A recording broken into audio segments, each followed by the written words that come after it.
Month है, इसको आपकी इसमें बहुत ज़्यादा इम्पोर्टेंस है और पर्पस ये है कि जो डाइट आप सब जानते हो इज़ वेरी वेरी इम्पोर्टेंट। एक आम आदमी के लिए, पेशेंट के लिए, सभी के लिए डाइट बहुत इम्पोर्टेंट है और इसमें आप लोग पूरी कोशिश करें कि समाज में आप ये मैसेज पहुंचाएं कि उनके लिए डाइट, क्योंकि हम लोग बहुत ज़्यादा अपने टेस्ट बड्स के गुलाम हैं, हर समय हमें समोसा खस्ते ये सब चाहिए।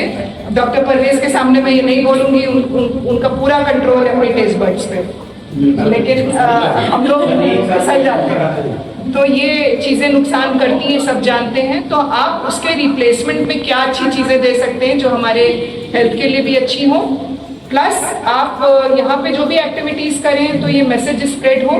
और हमने जैसे अभी डिस्कस किया, PHCs में आप लोग ऑनलाइन लेक्चर्स ले लें और वहाँ पर भी इस तरह के मैसेज को जितना हो सके उसको इस महीने में एटलीस्ट, वैसे तो ये साल भर होना चाहिए, आपका तो ये प्रोफेशन ही है, लेकिन इस महीने में कॉन्सेंट्रेटेड एक्टिविटीज इस पे होनी चाहिए, ठीक है। तो ये आपके लिए मेरी शुभकामनाएं, ऑल द बेस्ट, और इसको खूब सक्सेसफुली करें और प्लीज उसका रिकॉर्ड जरूर रखें।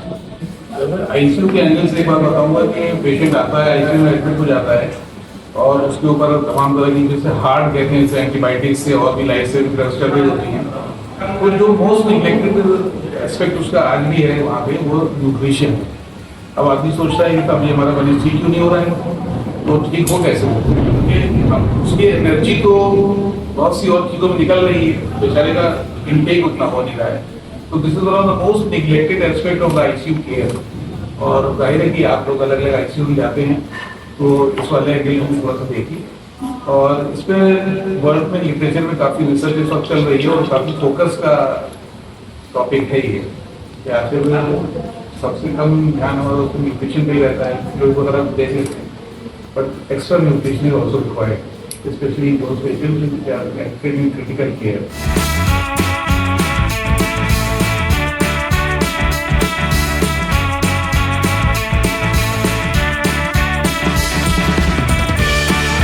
अलग डिपार्टमेंट से एक्सपर्ट्स मौजूद हैं, जिसमें हमारी सीनियर डायरेक्टर शालिनी मैम, मृदुल मैम, संध्या मैम, विद्या मैम और इरम है, अंबिका है, मंशा है, कलावती है, अंजलि है, काजल है और प्रियंका है। ये सब हमारे पास एक्सपर्ट्स मौजूद हैं जो अलग अलग डिपार्टमेंट में काम कर रहे हैं और हम लोग उसके साथ अपना कुछ शेयर करेंगे। हम लोग इनसे बात करेंगे और उसके बाद बच्चे जो हमारे इंटर्न्स हैं, आप अपने क्वेश्चन में पुट कर सकते हैं। आपसे ये पूछना चाहते हैं कि डायबिटीज से बचा कैसे जा सकता है, क्योंकि एक बार हो जाए तो बहुत कुछ है, डॉक्टर भी बताते हैं, डायटिशियन बताते हैं, पर अगर बचना हो कैसे? Thank you, it's very good question, क्योंकि कभी ओपीडी में कोई पेशेंट आते हैं तो पहला सवाल होता है कि हमें डायबिटीज हो गया, अब क्या ऐसा करें मैम कि हमारा डायबिटीज सो कॉल्ड खत्म हो जाए या मैं इससे बच जाऊँ, होने वाली बीमारियों से बच जाऊँ। तो सबसे पहली चीज हम लोग देखते हैं कि अगर हमारा पेशेंट इस कंडीशन में है कि उसका वेट ज़्यादा है, तो कई बार वेट उनका मैनेज करने से ही अगर बहुत अच्छे रिजल्ट मिलता है। एनालिसिस दिखाता है कि हम उन्हें डायबिटीज रिवर्सल के बारे में एक्सप्लेन कर सकते हैं, कुछ एग्जाम्पल्स देते हैं। कई पेशेंट हमारे लोग बहुत अच्छा फॉलो अप करते हैं, जिसमें कि प्रॉपर डाइट टाइमली फॉलो करते हैं, जो हम उन्हें परहेज बताते हैं, जैसे चीनी, मिठाइयाँ, शरबत, जूस, तरह तरह के पैक प्रोसेस्ड फूड, मैदा से बनी हुई चीजें हैं। इससे बच पाना मुश्किल तो थोड़ा सा है, एक नामुमकिन नहीं। मेरा नाम रुशिदा है और मैं यहाँ से पुराने इंटर्न हूँ। तो मैम मेरा क्वेश्चन है कि डाइट से फुल रिलेटेड बहुत से मैं होते हैं, चावल नहीं खाना, चावल खाना है जैसे 5 मिनट खाइए, या फिर सूप बहुत से इरिटेशन होती है, सर प्रॉपर्ली सूप खाने होंगे। ये आजकल हम लोग देख रहे हैं कि बहुत कम एज में हार्ट अटैक्स हो रहे हैं, क्योंकि हमने अपनी लाइफ स्टाइल को बहुत बुरी तरह से खराब कर रखा है। ना ही टाइम से ब्रेकफास्ट होता है और ना ही घर का खाना ज़्यादा लेते हैं। और क्या कर रहे हैं लोग, अपनी एज के अकॉर्डिंग क्या होता है कि प्रोटीन सप्लीमेंट्स लेना, जबकि हमारी डाइट ऐसी है कि अगर हम चाहें तो हमारी जो थाली है उसमें सफिशिएंट प्रोटीन जो आपको रिक्वायर्ड है वो मिल जाता है। लेकिन आजकल के बच्चे टीवी या मोबाइल देख के क्या करते हैं, वो या तो एक्स्ट्रा प्रोटीन ले रहे हैं, ज़्यादा ज़रूरत से ज़्यादा एक्सरसाइज कर रहे हैं, लेकिन अपनी लाइफ स्टाइल को सही नहीं कर रहे हैं। हमारे पास सवाल है कि जीरियाट्रिक लोगों में कई तरह की समस्या देखने को मिलती है और एक हेल्दी लाइफ का जीरियाट्रिक लोगों में क्या इम्पोर्टेंस है और वो क्या ध्यान में रखें कि उनकी ओल्ड एज उनको ज़्यादा सताए नहीं। हम लोग जीरियाट्रिक के बारे में बात करेंगे तो सबसे पहले तो ये जान लें जीरियाट्रिक होता क्या है। जीरियाट्रिक का मतलब जो 60 से ऊपर के हैं वो जीरियाट्रिक में कहलाते हैं, लेकिन जीरियाट्रिक एजिंग एक प्रोसेस होता है जो आपका 30 ईयर के बाद ही स्टार्ट हो जाता है। मतलब आपका डिटोरिएशन स्टार्ट हो जाता है और डीजेनरेशन, सेल का डीजेनरेशन स्टार्ट हो जाता है। तो उस समय अगर आपकी लाइफस्टाइल, आपकी हेल्दी लाइफस्टाइल रही, आपकी डाइट अच्छी रही, तो फिर वो आपका ओल्ड एज में वो काम आएगा। सबसे पहले तो मैं सबको नेशनल एजुकेशन मंथ के लिए शुभकामनाएं दूंगी जो आज से शुरू हो रहा है। और दीप्ति मैम ने जैसा ये सवाल मुझसे पूछा कि आजकल डेली आप देख रहे हैं कि किडनी के मरीज बढ़ते ही जा रहे हैं रोज़मर्रा में। मैं ओपीडी में आज हो गया 2010 से डायलिसिस के पेशेंट और नेफ्रो के पेशेंट्स देख रही हूँ। तो मैंने नोटिस किया कि इतनी देर पहले हम देखते थे कि मरीज इतने लेट है, जितने अब डे बाई डे बढ़ते जा रहे हैं बहुत ज़्यादा। मतलब डेली ओपीडी में 100 क्या 150 के ऊपर तो पेशेंट आ ही रहे हैं, जबकि हमारी नेफ्रो में 4 दिन ओपीडी होती है।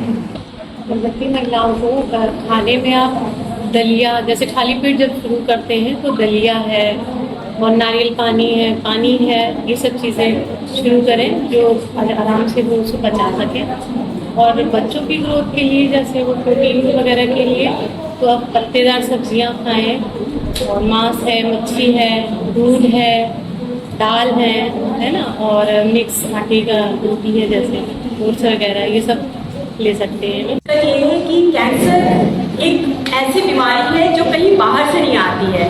मैं हमेशा कहती हूँ it is a disease that is produce by your body against your body. ठीक है, तो ये सेल्स का मल्टीप्लिकेशन है जो अब नॉर्मल तरीके से होने लगा है और अब आपकी बॉडी को डिस्ट्रॉय करने लगा है। कैंसर की दूसरी प्रॉब्लम ये है कि ये एक जगह रुकता नहीं है, एक पार्ट में होगा और आपने ध्यान नहीं दिया तो ये पूरे शरीर में फैलेगा, पूरे शरीर को डैमेज करेगा और ultimate death. And happy nutrition month all of you. Ma'am जैसे हम अपना डाइट न्यूट्रिशन के बारे में बताने की जरूरत नहीं है, हम सीधे बात करते हैं स्पोर्ट्स डाइट पे। ठीक है, तो क्या होता है कि हमारा जो स्पोर्ट्स डाइट होता है वो एथलीट्स के लिए एक तो देखिए रिकवरी के लिए होता है, क्योंकि वो इतनी जो है मतलब एक्सरसाइज करते हैं, उनका इवेंट 2-3 आवर्स चलता है, तो बहुत ज़्यादा उनका सेल टिश्यू या रिपेयर की ज़रूरत होती है। ठीक है, तो उसके लिए उनको एक अच्छी डाइट की ज़रूरत होती है। एक तो ये इसका एक हो गया, दूसरा उनकी एथलीट्स की परफॉर्मेंस को बढ़ाने के लिए करते हैं। ठीक है, क्योंकि अगर वो डाइट अच्छी नहीं ले रहे हैं, न्यूट्रिएंट्स अच्छे नहीं ले रहे हैं, खास करके विटामिन्स एंड मिनरल्स, तो उनकी जो परफॉर्मेंस है उस पर बहुत असर आता है। ट्यूब फीडिंग होती है। ठीक है, ट्यूब फीडिंग देखो बेसिकली और भी ट्यूब फीडिंग्स होती हैं, जैसे आपके नेसोगैस्ट्रिक, नेसोजेजुनम, ट्यूब फीडिंग जेजुनोस्टोमी, जिसको हम एनजे बोलते हैं। ठीक है, बेसिकली हर पेशेंट को हम एनजे और एनजी नहीं देते हैं। बहुत क्रिटिकल पेशेंट हो उसको देते हैं, या जिसकी बेसिकली में बहुत मेजर सर्जरी हुई हो, जिसकी जैसे आपके एसोफेगस की हुई हो, आपके माउथ की हुई हो, या आपके गट की हुई हो, कि जैसे आप कोई भी खाना दे रहे हो डाइजेस्ट नहीं हो रहा है, अब्जॉर्प्शन उसका बहुत वीक है, इसीलिए हम लोग अपना ट्यूब फीडिंग देते हैं। बहुत सारे चैलेंजिंग रोल आते हैं हमारे ट्यूब फीडिंग में कि किसको देना है, कब देना है, कितना वॉल्यूम देना है। हम ये सारे चैलेंजेस हम लोग भी फेस करते हैं कि इनिशियली आप कितना कब स्टार्ट करते हो। कोई कहता है कि 20 किलो कैलोरी से स्टार्ट करो, कोई कहता है कि 50% से स्टार्ट करो। तो हमें कैसे पता चलेगा कि कब स्टार्ट करना है। ये तो पता है कि बेसिकली डॉक्टर स्टार्ट कहते हैं कि आप स्टार्ट कर लीजिए फीडिंग, वॉल्यूम खुद सजेस्ट कर लेते हैं कि कितना वॉल्यूम में आपको देना है। उन्होंने मान लीजिए उन्होंने कहा कि आपको दिन भर में 600 या 400 ml वॉल्यूम देना है, तो ये अब आपका रोल है कि आपको ये 24 आवर्स में कैसे